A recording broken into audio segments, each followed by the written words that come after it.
Hi friends, and welcome to another episode with Captain Poseidon. Today we're going to be talking about self-love and care.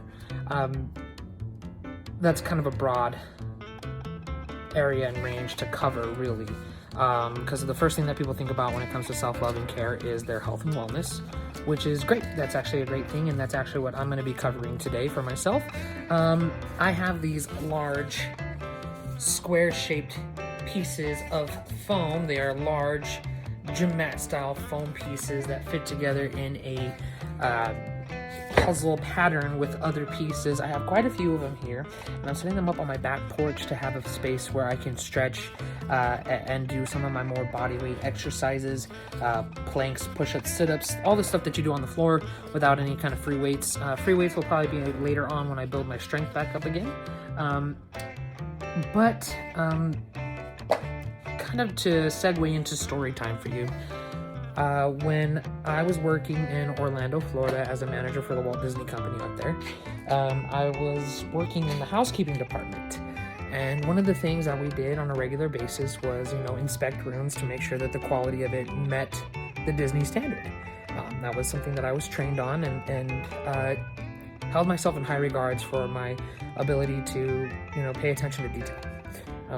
It's one of the big things that I do. I also have this like this genuine joy of fulfillment when a room is perfect. I know that's all relative or whatever the case may be, but there was just something about it that was very fulfilling, right? So we had a celebrity staying with us in one of our rooms, and I was inspecting the room prior to their arrival. Now, I'm not going to say who the celebrity was. That would go against code of conduct. Even though I'm no longer employed with the company, I still hold myself to a certain level of respect and dignity for the brand and the loyalty and the contract that I signed prior to my employment with them. So I'm not going to tell you who it was. Sorry about that. For those of you who know, it's a story between us. But this person was coming in, and it was a big pressure on all of our team. So I was in the room checking on some last minute things, making sure, there's like a box spring under the bed, and beneath the bed there's this like metal casing to make sure that your items don't roll under the bed. And I was startled, and when I went to stand back up, I felt 4 pops in my back. I basically I popped out 4 different discs. So I have bulging discs, 2 in the thoracic region of my spine, which is like between the shoulder blades area, and then in the lumbar, which is just below the small of the back going into the tailbone. So I live with kind of a daily pain, and because of the lifestyle I was living as a manager, I wasn't as active as I was when I started as an hourly employee for the Walt Disney Company. I was in custodial and housekeeping, so, I was much more active than being a manager. The reality is just my lifestyle was so different, and the stresses were so high that I put on a lot of weight too. So that probably didn't help with my situation. I didn't really make time for exercise because on my days off, I just wanted to be in bed or play video games, which isn't self-care. Sometimes you need a day off, but, taking care of yourself is much more involved than just shutting down. I think we all can agree that a certain level of buy-in to everything that you do, purposefully resting, is one thing, whereas shutting down, as I did, was not good, and it had its physical consequences. So, with that, I live with this daily pain, and I have stretches for it, and I'm going to be building my strength back up. So I needed a space where I could practice my stretches and do some more body weight style exercises, push-ups, sit-ups, planks, things of that nature. And so that's why I bought these large square puzzle pieces. I'll show them here again. These, right, thick gym style mats, kind of lightweight but heavyweight at the same time, so they have the large surface area, so they're not going to be picked up by the wind, which is great. And then, of course, I have this little beauty right here. This is an inversion table. I almost fell down.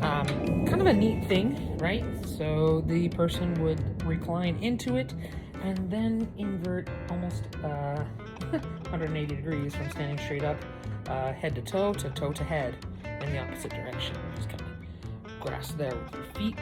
And what it does is it allows the body weight to be redistributed in the opposite direction that it usually is. I'm no scientist or health professional, but I know that laying down your discs in your back and in your spine have an opportunity to stretch, right? Because gravity is acting on your body in a different way than it usually is when you're standing. When you're standing straight up and down, gravity is pulling down on your body at all times, right? So with that, you're crunching those discs, and it's important to have that, spatial release in the opposite direction to open that back up. So I'm hoping that with some inversion therapy and good stretches and strength building, core building, and tightening, not only will I start to lose the weight, but I'll start to feel a lot less pain. So that's the story on that. I'm going to go ahead and start putting these pieces together. But I just wanted to share that with you, that, self-care goes beyond just that of, people say they practice yoga, but what is the practice of yoga if not to get into a spiritual awareness space, right? It's an active consciousness of doing something for yourself, right? Self-care goes beyond just taking a day off. What are you doing with that day off? Are you relieving your stresses of the fact that your laundry isn't done? Are you, doing a household project that you've been meaning to do, or are you partaking in something that you really genuinely enjoy, a hobby that you haven't been able to dedicate much time to? The point is, do everything with purpose, including your self-care time. Even if that is resting, rest purposefully. There's something to be said about taking the time away, for sure, but make sure that you're doing something with that time. Something I learned from some of my favorite YouTubers is, live life as if you only have 1 year left to live. What would you do at that time? Because we never know. We never know. So rest if you need it, but do it so purposefully. Okay? So that's today's episode. Come back again soon to see another one. I hope that I was able to maybe inspire some of you to get out there and do something for yourself today. If not, busy schedule, just remember that everything that you do is for a reason. And if not, then maybe it's time to reevaluate what the reason for that thing is. I hope you guys have a great day. We'll see you in the next one.